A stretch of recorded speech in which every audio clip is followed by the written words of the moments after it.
Okay. Good morning, everyone. My name is Roberto Simon. I'm a Senior Director of Policy at American Society Council of the Americas and the head of our anti-corruption working group. I'm really delighted to be here today for this all-star panel on the state of anti-corruption in Brazil, really based on the findings of the CCC Index, the Capacity to Combat Corruption Index that we launched earlier this month. If you didn't have a chance to check the index, you can find it. You find the full report on our website. We're having a series of events related to the CCC Index. First, we had the launch. Last week, we had an event on Mexico. Now we're having an event on Brazil. And finally, next week, we'll have an event Tuesday, 10 a.m. on Peru. All these events are being webcasted and recorded. In case you want to watch them afterwards, you can find them on YouTube and on our website. Just before I present the panel, a few important reminders. This is an on-the-record panel, and we're webcasting it through our social media channels and our website. For those of you joining us via WebEx, please make sure your mics are on mute throughout the presentation. For the panelists, I ask you to unmute your mic when you're speaking and then mute again. We'll have Q&A at the end. If you're joining via WebEx, you can use your chat box to send your questions. For those of you following us through social media, you can tag us, ASCOA or America's Quarterly, or you can use the hashtag CCC Index. This event is being sponsored by Control Risks, who's the co-developer of the CCC Index.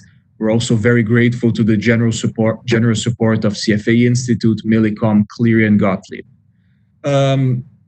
What I think is really interesting about the group of panelists we have today is that, they have very different backgrounds, right? We have a federal prosecutor, an expert in compliance, and an investigative journalist to discuss the CCC Index findings for Brazil. So Marcelo Ribeiro de Oliveira is a Brazilian federal prosecutor who worked in the Attorney General's office, who advised the OECD on AML, anti-money laundering issues, and is currently part of the Lava Jato task force based in Curitiba. He's also working in Brasilia.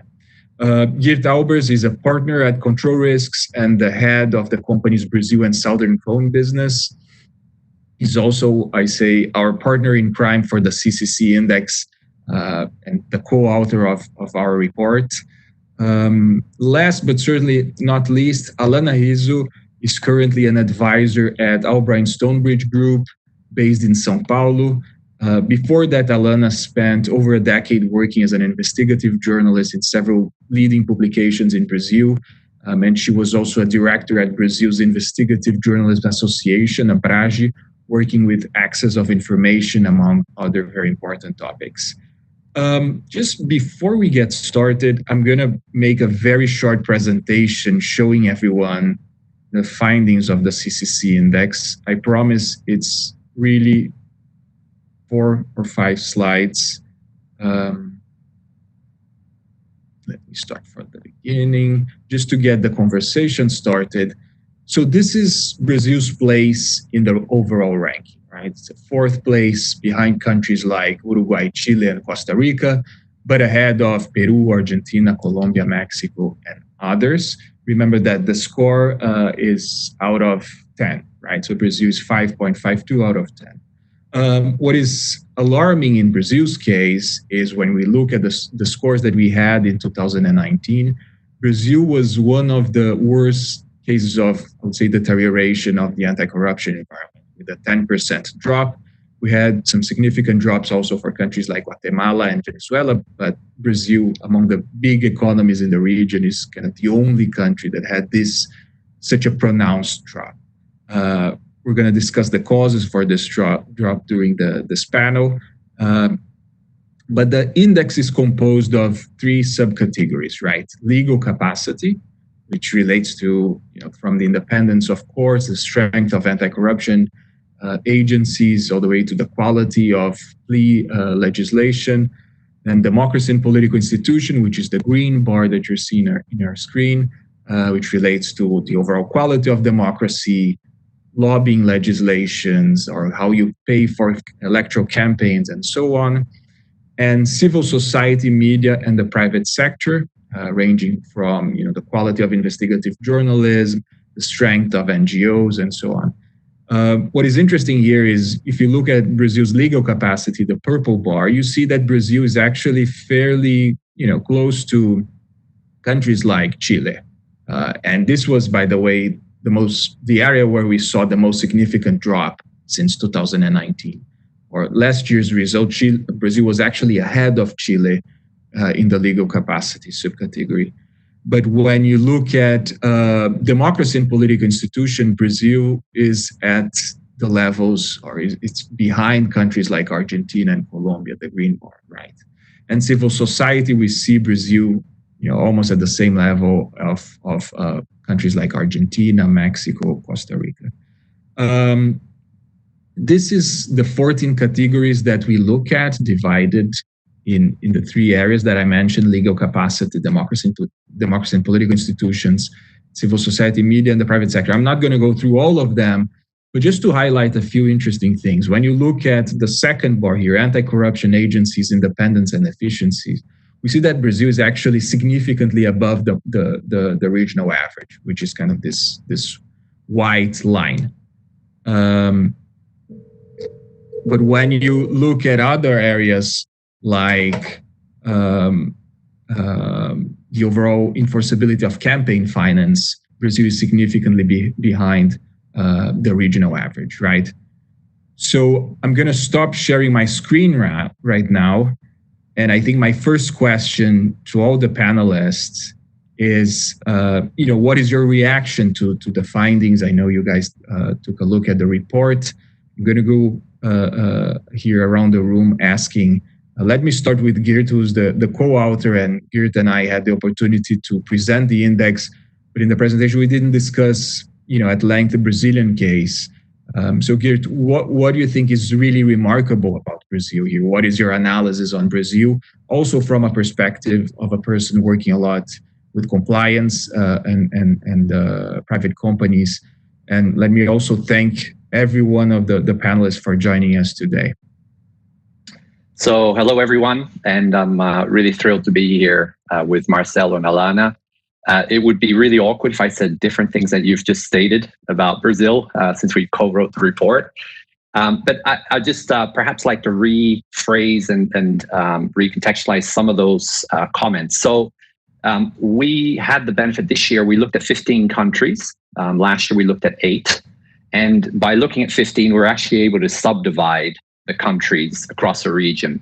So we had a clear category of countries which systematically perform above the regional average on all the variables. And that's Uruguay, Chile, and Costa Rica, all the way, which is group 1, all the way down to group 4 in Venezuela, which systematically underperform.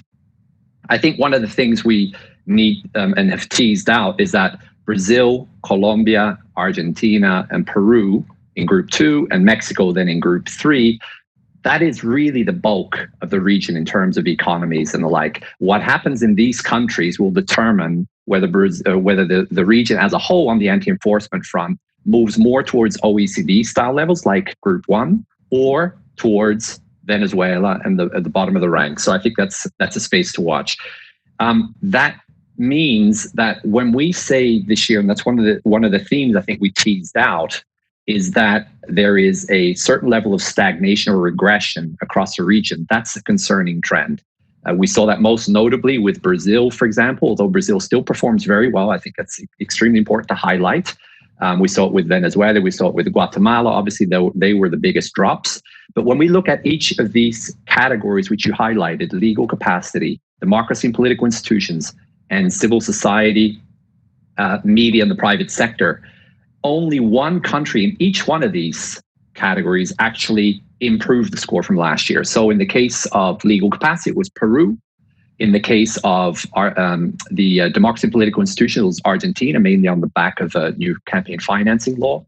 And in the case of civil society, it was Colombia, although they started from a relatively low basis. And the last comment I just want to make to introduce and then pass on to the panelists is that it's really, really clear how important legal capacity is for the capacity to combat corruption. So when we look at all of the leaders in the ranking, they are the ones who have strong rule of law, legal capacity, even if some of the democratic credentials are not as strong. For example, Brazil and Peru, as you correctly highlighted. When we look at the other side of the spectrum, so at the bottom end of the scoring, we see how important civil society, relatively important civil society and investigative journalism and the like are to further the battle against corruption, especially where democracy is failing and where legal capacity is pretty much weakened. So I'll leave it at that for Marcelo and Alana to complement, and then we can get into what this means for companies and the like. Sure, Marcelo. One of the areas that was a concern for us was the independence of enforcement agencies that we saw a drop. Also, some judicial decisions impacting white-collar crime legislation. I wanted to hear your overall view, and if you can comment a little bit on those particular areas that you're deeply involved with. What does the CCC Index tells you? And thank you again for being with us today. Roberto, it's a pleasure to join this high-level conversation about a so sensitive theme. Just a brief disclaimer: it's my own personal view of those issues. It not represents any official federal prosecutor statement. Some issues regarding our independence. We noticed that in a external